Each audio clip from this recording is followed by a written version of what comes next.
and we're here at KZSC. I am Nada Milkovich, your host for this week's Artists on Art. I have the wonderful pleasure of speaking with Irene Tsouprake. Irene, thanks so much for coming on the show. Thank you. Irene is a local treasure. She is an entrepreneur, a actress, writer, event planner extraordinaire, and we're here today to talk about the upcoming event, TEDxSantaCruz, our very own TED here in Santa Cruz, that is happening March 8th. This will be our third event, and it's in a new venue this year. Usually it's been at the Cabrillo College, but this year we're doing it at the Hotel Paradox, and it's very exciting. Irene, welcome to the show. Thank you. Thank you. Irene, you have such an amazing and varied background. You've done many things. I have. And I think it's almost like you have to be a writer. You have to have had like a million different jobs and different perspectives on life. When you say that, that's kind of the stereotypical writer is somebody who's tried a lot. Has an abounding curiosity, I think. Oh, there you go. And so for me, I can only speak for myself, but I never in my life imagined a linear career, ever. I never gave a thought to it. Okay, so what do you mean by linear career?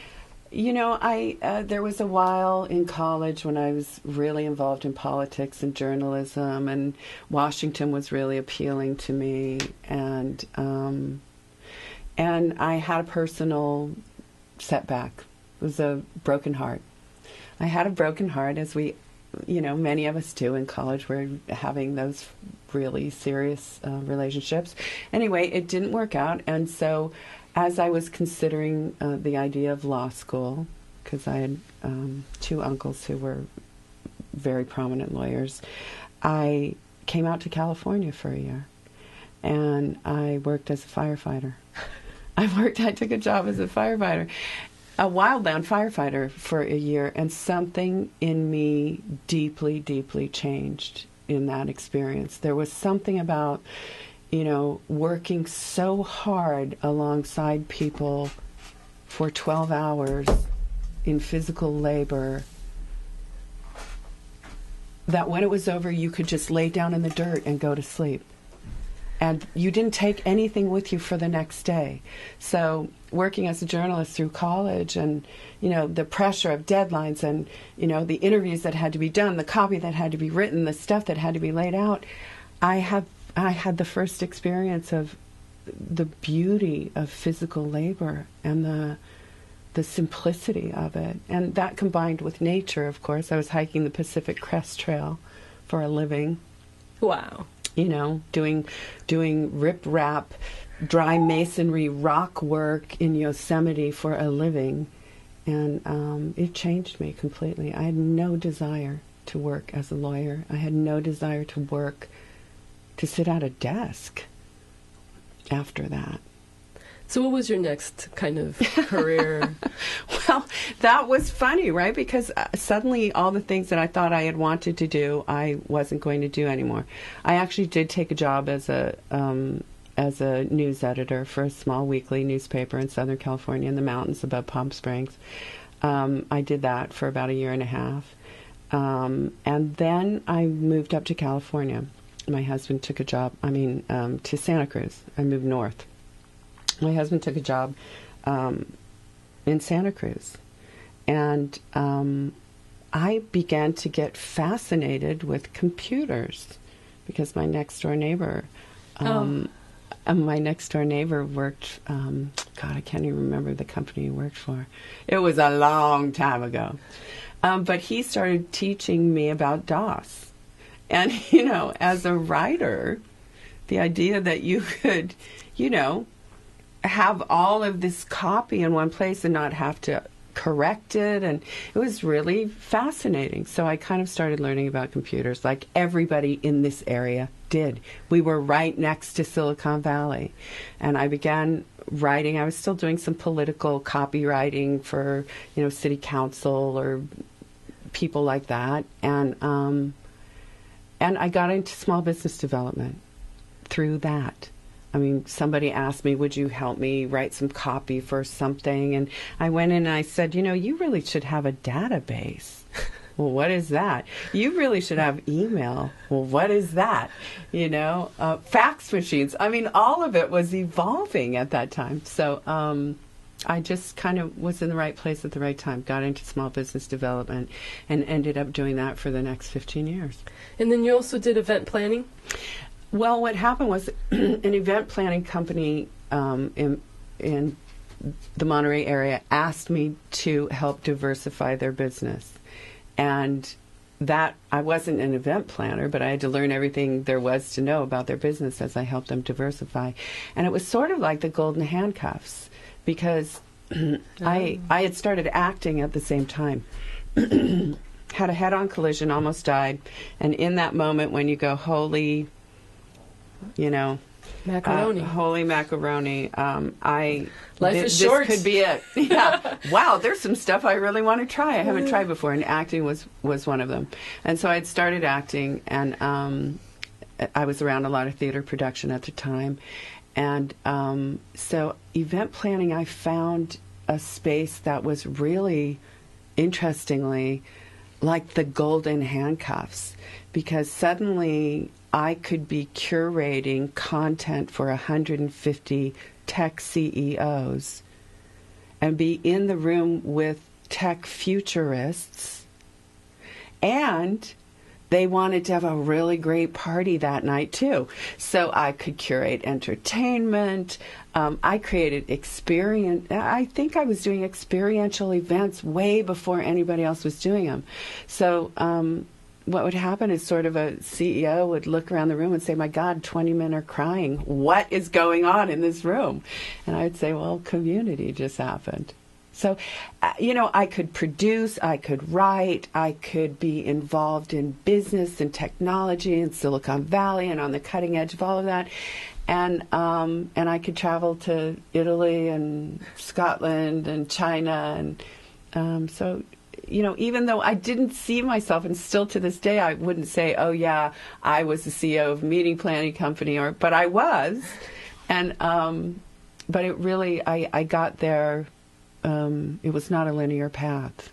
So. Irene Tsouprake. She's telling us about how she has not gone on the linear path, which a lot of people do. And I think the linear path being you get your degree in a certain discipline and you get a job in that discipline and you spend the next lifetime honing your craft in that one place. And many people are not one goal-oriented people, such as yourself and myself. And so that kind of path is very, less than satisfying and maybe even detrimental to people that... Well, you could argue either way. I mean, that wasn't my bailiwick. And I think that, and Nada, you and I have talked a little bit about, your career path too. I think that, from the time I was 26, I called my own hours. I never had an office job. They didn't call it flex time then. We were making it up. Our generation really was making it up.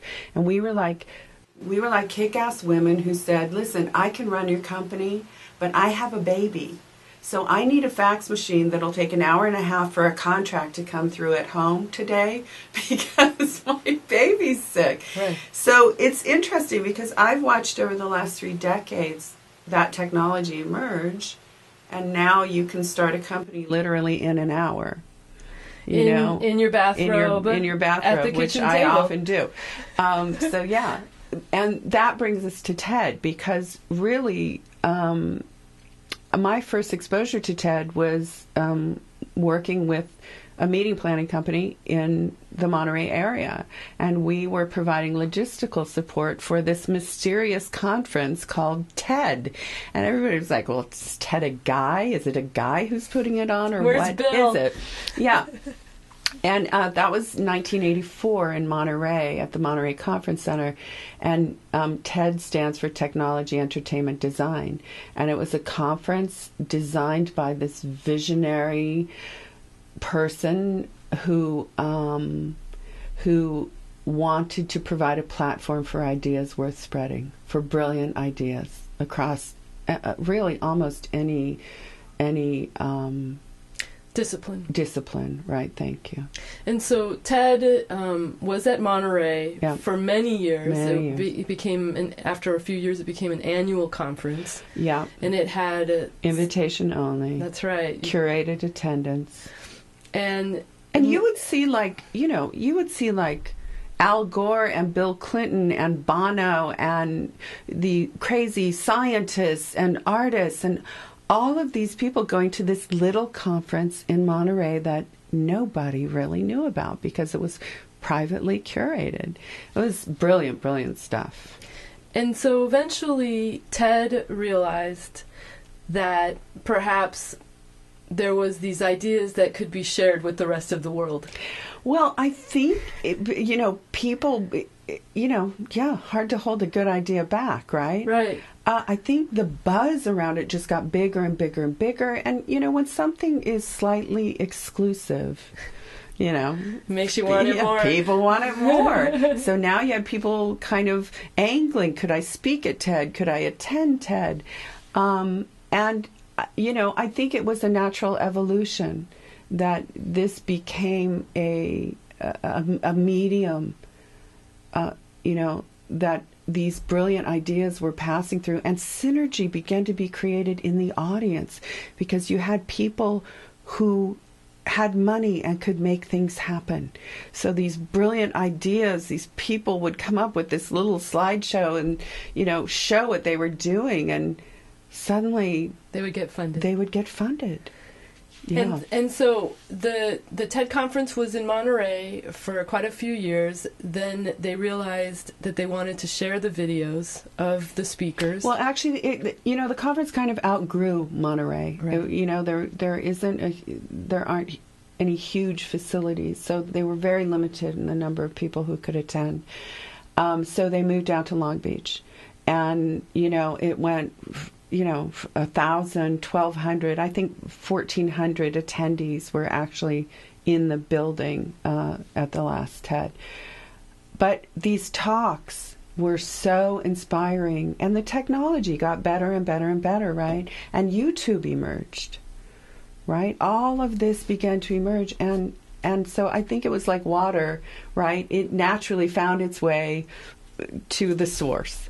And so these talks, went up on YouTube, and they have been viewed hundreds of millions of times. I think the last number I saw on the TED site at TED.com was 1 billion views. Over a billion. Over a billion views of hundreds of videos of every unimaginable, because these ideas are beyond my imagination. It's mind-blowing. Everything from using vulnerability as a means for your self-progress and understanding, to understanding how to help people with blindness. I mean, it's to 3D printing, bioprinting organs, it is anything, to using art, in the grandest way to break down the barriers between warring factions and different communities. I mean, there is I guarantee you, whatever your interest is, if you go to TED.com and do a search, you will find at least 5 talks that will blow your mind on that subject. Yes, and also I see it a lot now being used in education, where teachers are assigning TED Talks that somehow reflect what their education plan is for the day. Or well, there's actually even TED Ed. There's TED Ed. You can go to TED.com and go to TED Ed, and there's a project called Lessons Worth Sharing. And teachers can actually share their best lessons. I mean, like, you might be a history teacher, but World War II, man, you are a master of it. Whatever that is, as a teacher, you can share your best lessons. And if they get selected, they will create a whole video around your lesson with infographics, and so it's brilliant. You can go onto TED Ed and look up and search for master lessons from teachers all over. Oh, it's amazing. Irene Tsouprake. She's here on Artists on Art today to talk about the upcoming TEDx Santa Cruz event, our third annual TEDx Santa Cruz, happening March 8th from 9 to 5 p.m. There are still tickets available, although I gotta tell you folks, they're selling fast. So if you want to go, you might want to take a look at TEDxSantaCruz.org, and that's where you'll be able to find not only how to buy your tickets, but also, and there are student discounts available, but you'll also be able to see the speakers that will be speaking at this next event. So we got TED. TED's happening in Monterey, merrily away, and there became from what I understand, a bill conference. Yeah. And so people were saying, hey, you really expensive speaker, will you come and give us a little talk about what you talked about at the exclusive invite-only across the street? And so people started giving talks at the Bill conference. In fact, I believe there was a Bill conference up here at UCSC. And then TED said, no, we don't like this, obviously. And so people are wanting to self-organize. Right. And again, this emerged organically, right? So TED said, how can we, yes, you have to say, maintain our brand, and the quality and level of the conference that we've developed, and address this issue of the exclusive nature of it. Now, I have to say, no speaker who speaks at TED is paid. They are not paid to speak. So I don't care if you're, Bill Clinton? Yeah, no, not paid to speak. So TED began to explore this idea of helping people self-organize TED-like events, TED-inspired events, regionally, within their own corporation, within their university, in their community or neighborhood, and that's how TEDx emerged. And that happened in around 2010 is when they made it an available avenue for people through the TED organization. Yeah, to regionally organize or independently organize a TED event. And again, it's all volunteer. The speakers aren't being paid.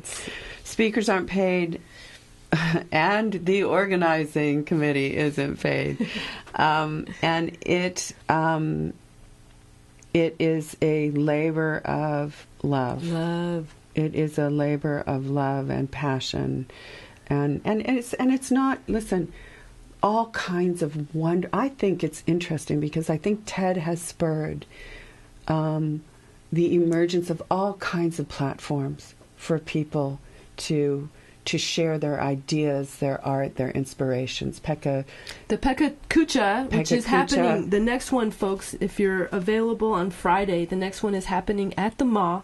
The Pecha Kucha is where you give 6 minutes with 20 slides of an idea or a passion or whatever, and this is a Japanese created event.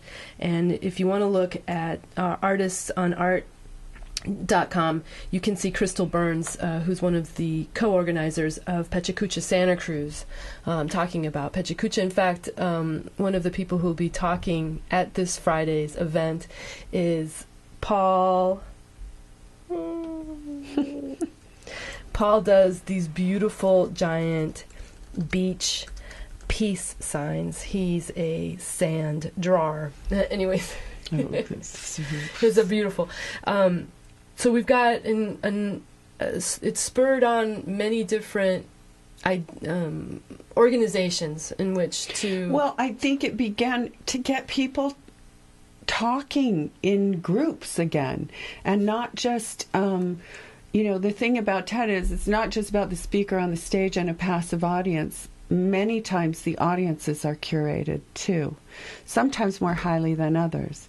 Santa Cruz, being who we are, we actually just open it up to the public. And that's right. We're not into exclusivity. It's not just about I don't want to give people who choose that angle a bad rap. They curate their audiences because they want active listeners. They curate their audiences because they look at what those people are doing in their communities and say, man, that's who we want in a room to hear ideas we're spreading, because it's exponential. So I don't want to give it a bad rap. We do hand curate some. We do reach out to,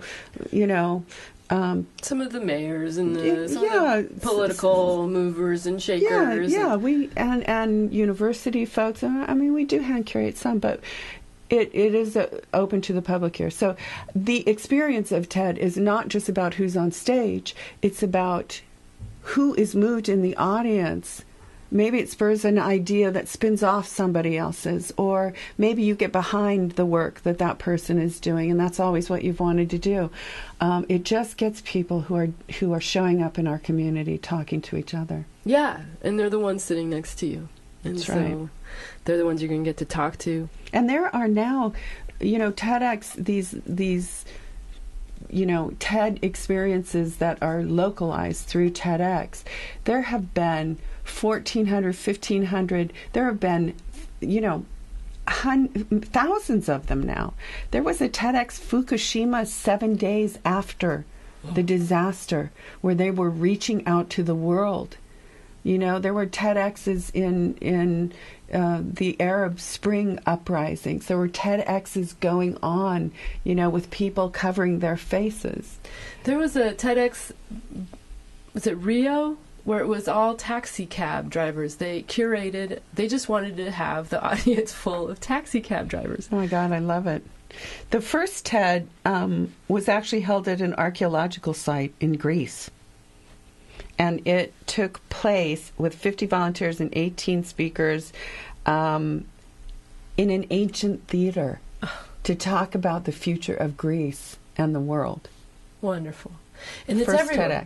TEDx's are everywhere. There's TEDx London, TEDx Abu Dhabi, there's TEDx. There's a bunch in San Francisco. It's like too big for one city. You got to go into the different TEDx Potrero Hill, TEDx Mission. It's great. It's a wonderful thing.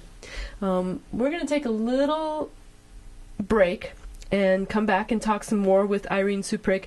After the break, I'd like to talk a little bit about how our TEDx Santa Cruz started and what will people be able to see if they're able to come to the TEDx event happening March 8th.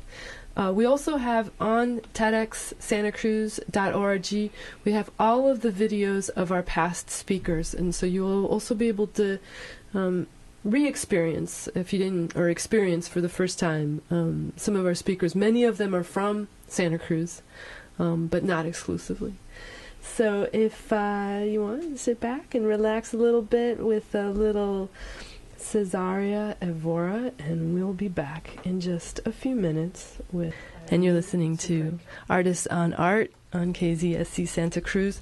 I am your host, Nada Milkovich. I have the wonderful pleasure of speaking with Irene Tsouprake, who is one of the co-organizers of TEDx Santa Cruz, a co-organizer since our first one in 2010. And I guess I should make one of those...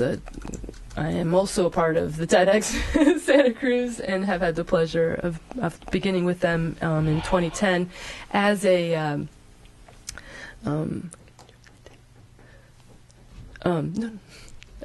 just as a audience curator, which we were just talking about.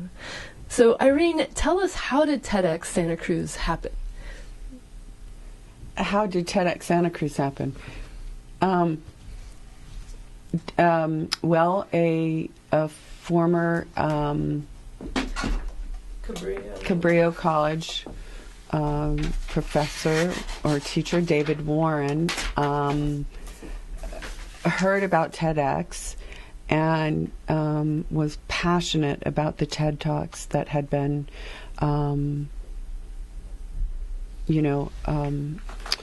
emerging on the internet. And as soon as they released that they were going to allow these regional TEDx's and said, this is what you have to do to apply, he took a flyer and he started going around the city. He like would put flyers in Kelly's. That's actually where I think I saw a flyer. He was walking around talking to somebody, and I saw Ted on the flyer, and we started talking with a fellow colleague, then Maya Zohara, who both of us jumped on it and said, "Oh, we'll help." And so the committee kind of was like a little dust ball that started rolling along, and people started sticking. And David Warren was like the Pied Piper. And he was the Pied Piper. He was running around and collecting these different people from different, let's say, tribes or different circles of people. And you had to know about Ted to even say, well, sure, I'm in, and not everybody did, and not everybody does still. So, this kind of eclectic group of people came together, and we were lucky. We had a particular skill set that allowed us to produce a highly technically proficient TEDx the first time, beautifully produced.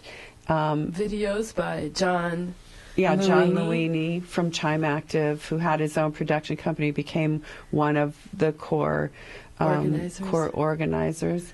And Kirsty Scott, who had her own, web development design firm. Scott Designs, and also is highly organized and well known in our community. I believe she's on the council, the Chamber of Commerce, and lots of other organizations, and knew everybody in town. Kirsty came on board, and that was so helpful. And I had a background in theater production and speech writing, and so I could help that way. At the time, Doug Abrams was also a part of the core committee. He was a book editor.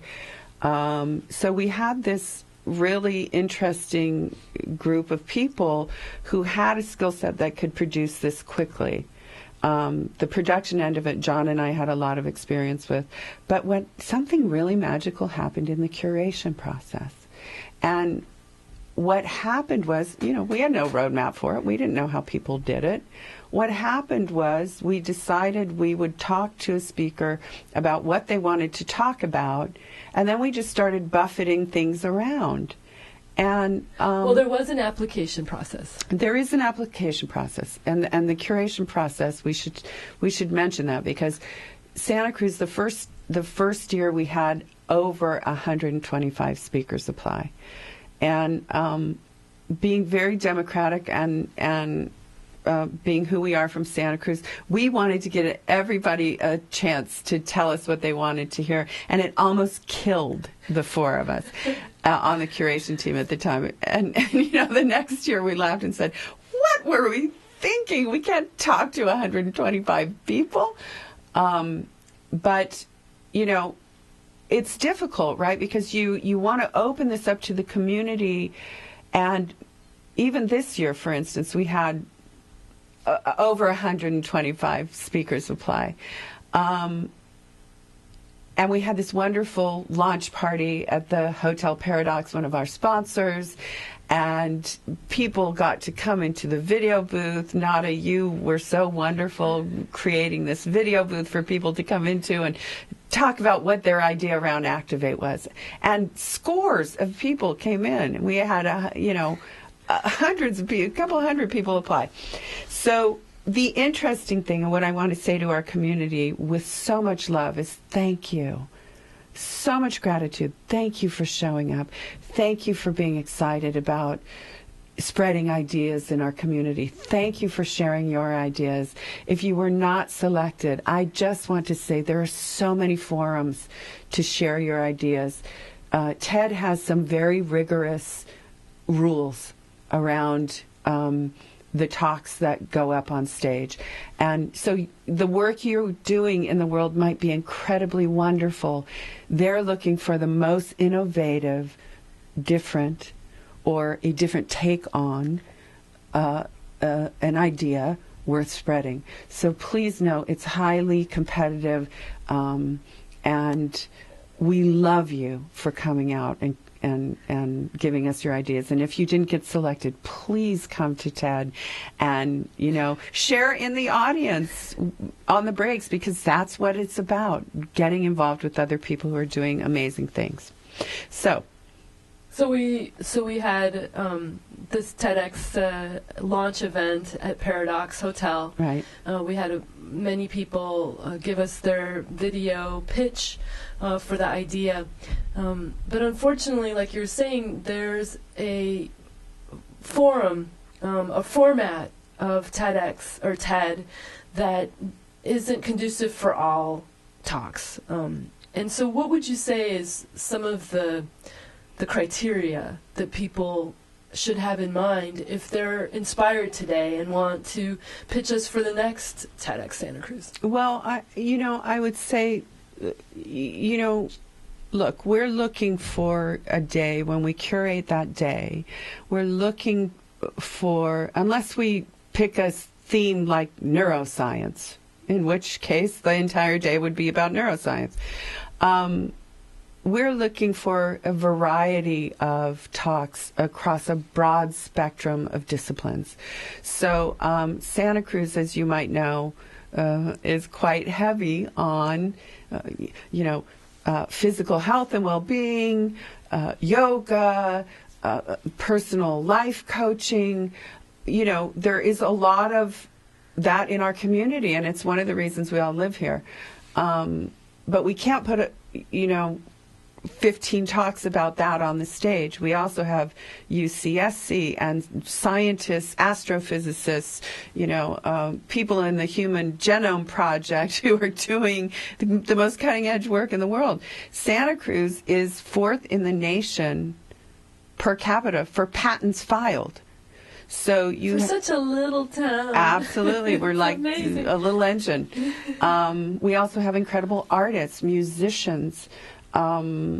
We're doing interesting things in terms of the common good. We have civinomics. We have, there's such a wonderful melange of people in this community. So that's what we're doing. We're looking to curate a day that highlights the best of the people who show up in a variety of disciplines.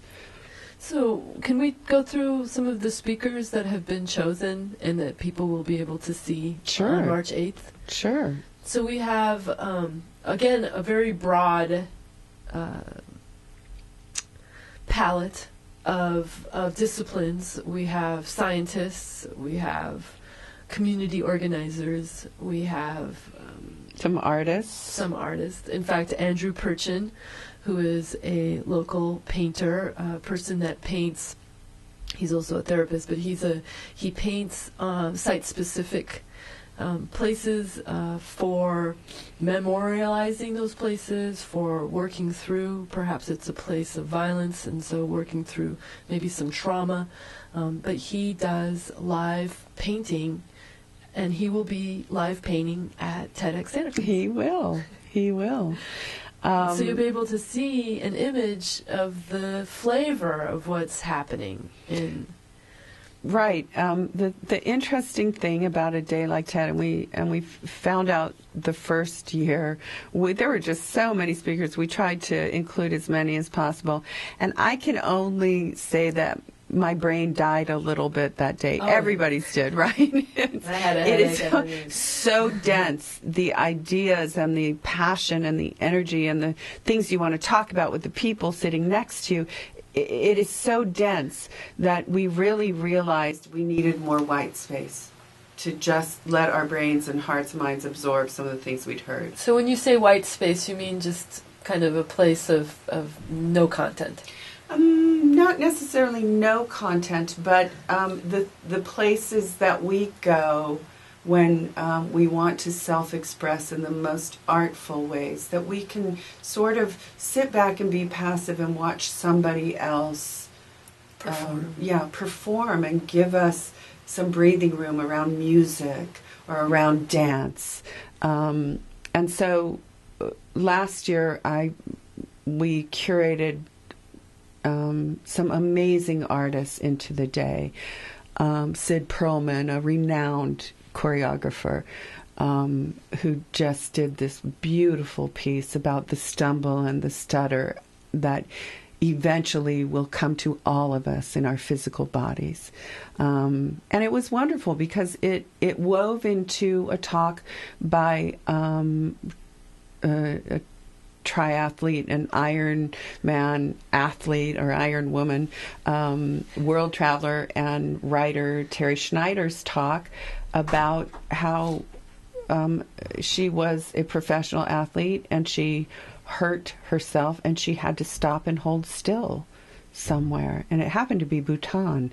And so she talked about really the stumble and the stutter of her life and how it deepened her sense of purpose and who she was. And so we try to weave these pieces of art in a way that they go back and resonate and circle around and dance with the content of the day.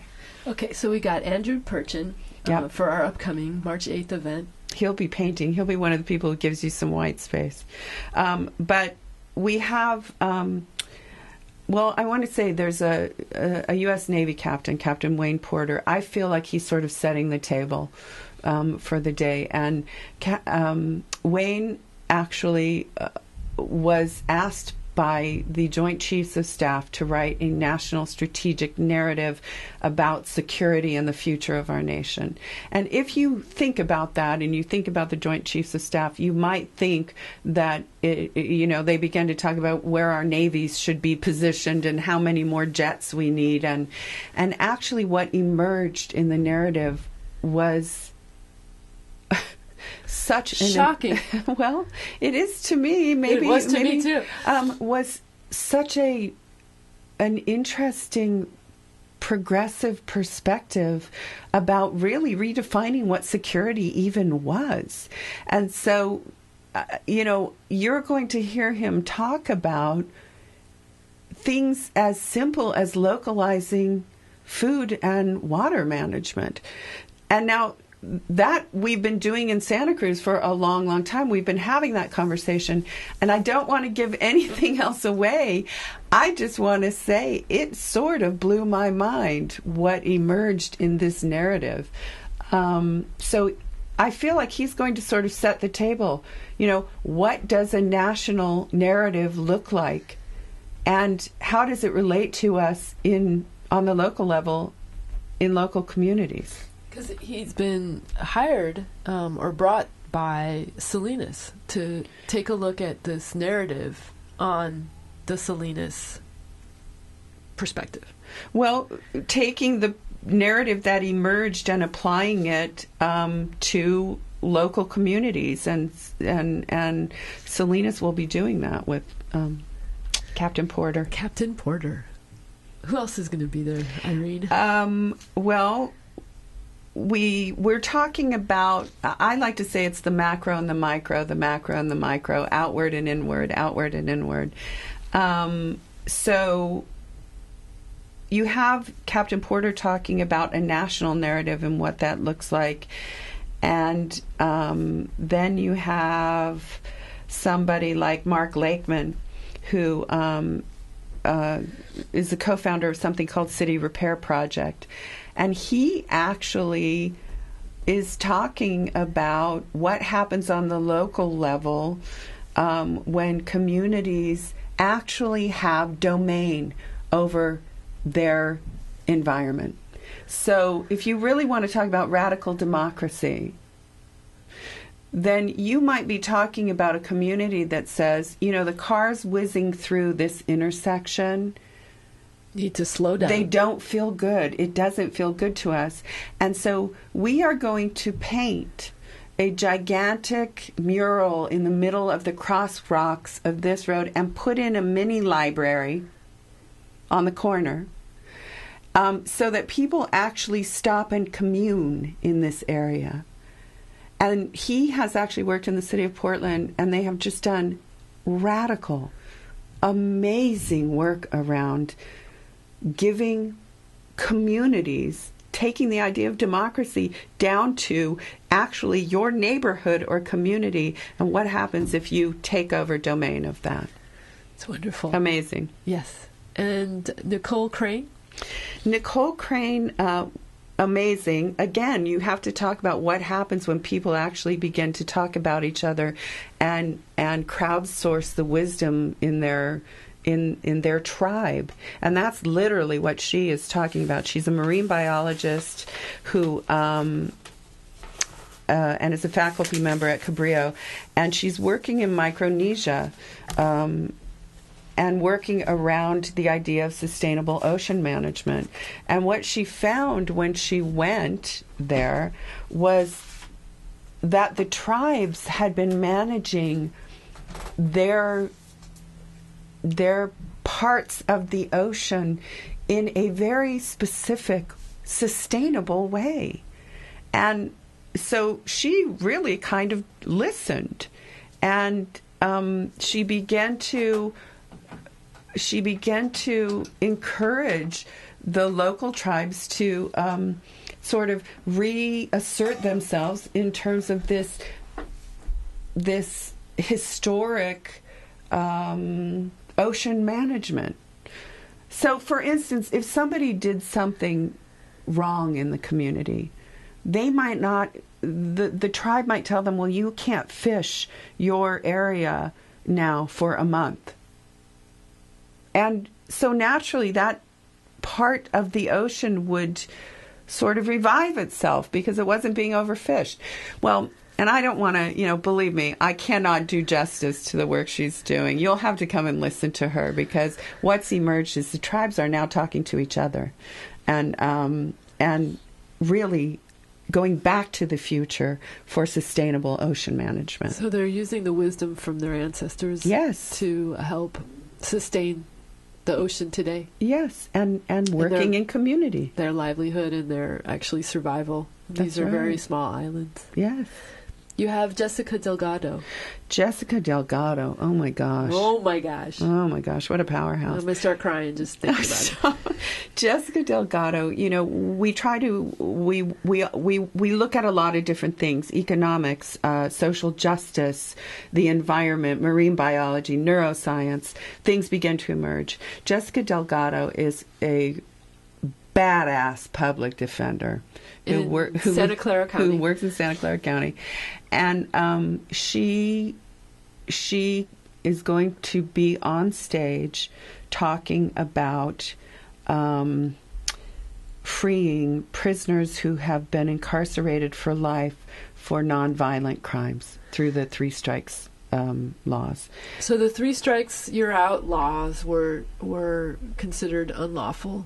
And this is a program. I don't know if they're considered unlawful. They're many people consider them immoral, but they are still on the books. But she's working on a specific program There was a public initiative. That's right. There was a ballot initiative to remediate the effects of the 3 strikes laws, and Jessica has just been, a champion of saying to our community, we are putting people away for life for non-violent crimes, for life.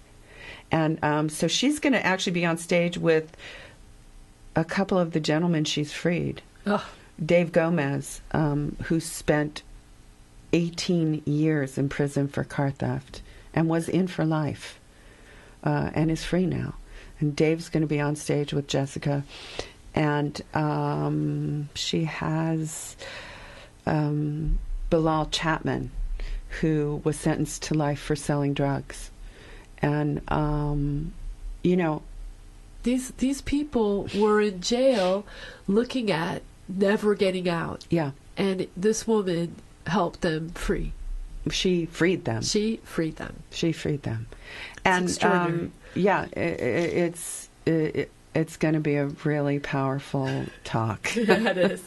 And listen, whether you agree with those 3 strikes laws or not, it will definitely spur a dialogue about what we chose as a nation, and about what we chose in California when we realized the impact that there were thousands of people in prison for life. And I just want to say contextually, many people may not know, America has more prisoners incarcerated in the world than anywhere on the planet.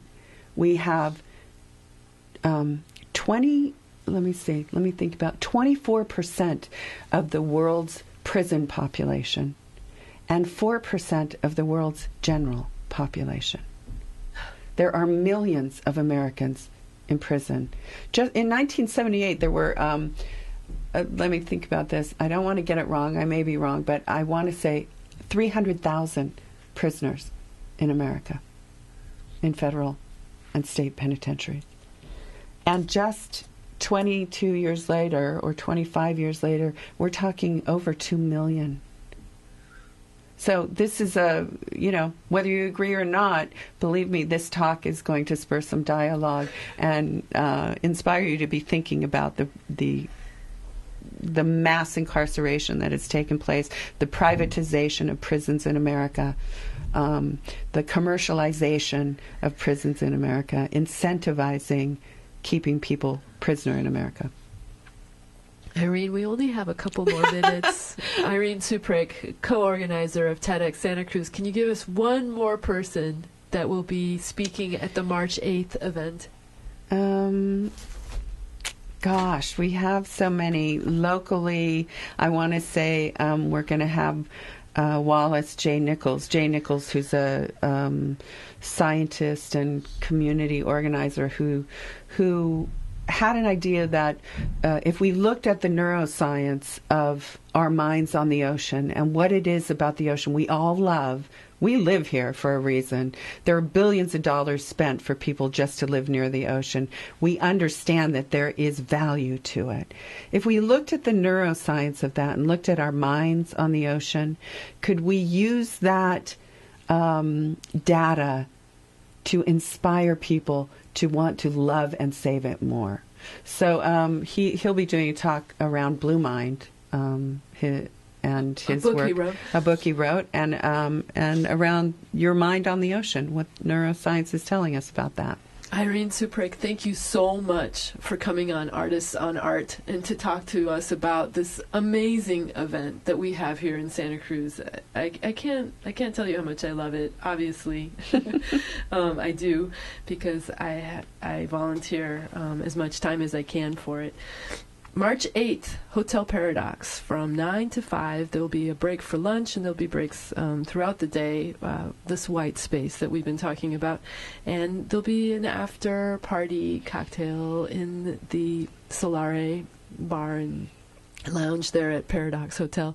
If you want more information, please go to TEDxSantaCruz.org. Also, if you'd like to see a beautiful video of Irene, you'll be able to go to artistsonart.com, and there you'll be able to see the video and have the podcast if you missed any part of the show today. Thank you, Vanya Benavides and VAB Media, for live tweeting and Facebooking during the show today. I hope you all have a wonderful day, and please stay tuned for new slang. Have a great day, everybody, and enjoy the weather.